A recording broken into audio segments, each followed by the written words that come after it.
Shalom, bien-aimés frères et sœurs dans le Seigneur. Prier nécessite une humilité intérieure. Nous prions parce que nous nous sentons faibles, incapables de subvenir peut-être à nos besoins par notre propre force.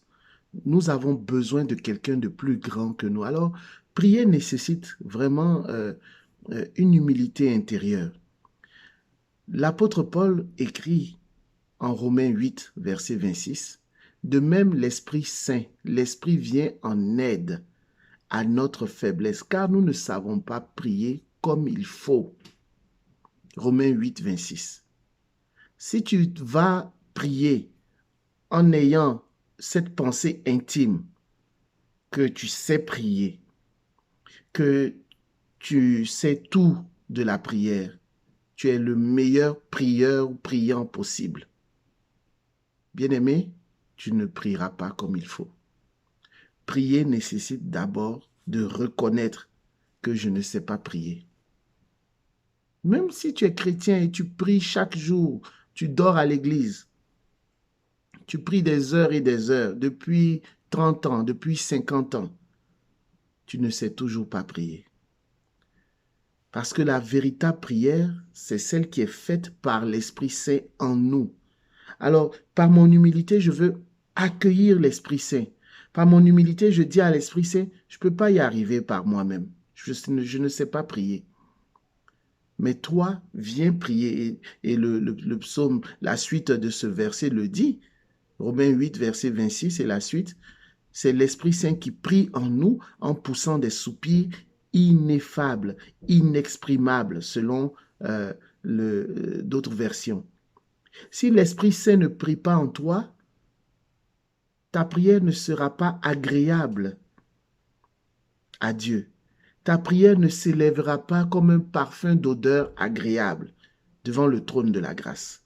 Il est essentiel que tu reconnaisses en ton fort intérieur que tu ne sais pas prier. Tu ne sais toujours pas prier. Après 20 ans, après 50 ans, tu ne sais toujours pas prier. Que tu as besoin de l'Esprit Saint. Tu as besoin que l'Esprit Saint vienne prier en toi. Je fais le lien entre ce verset, Romains 8, verset 26, et le passage de l'Évangile qui nous est soumis aujourd'hui, mercredi 6 octobre 2021, tiré de Luc, chapitre, Luc, chapitre, Luc, chapitre 4, Luc, chapitre 11, verset 1 à 4. Luc, chapitre 11, verset 1 à 4.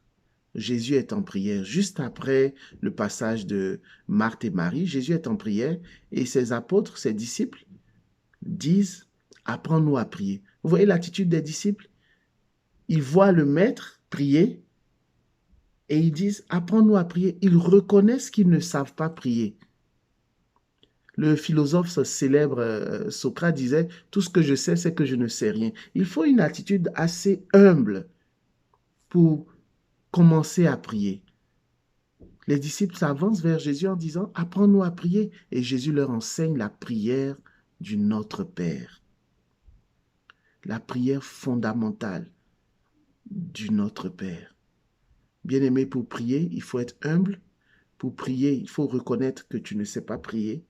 Et pour prier, il faut comprendre véritablement le sens de la prière du Notre Père, le sens caché de ces mots, de cette prière.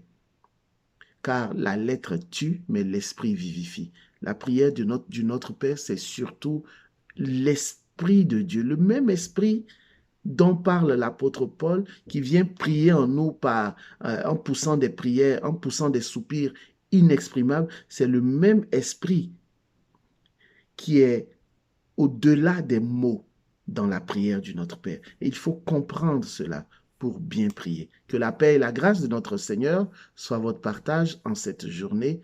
Bonne journée. À bientôt.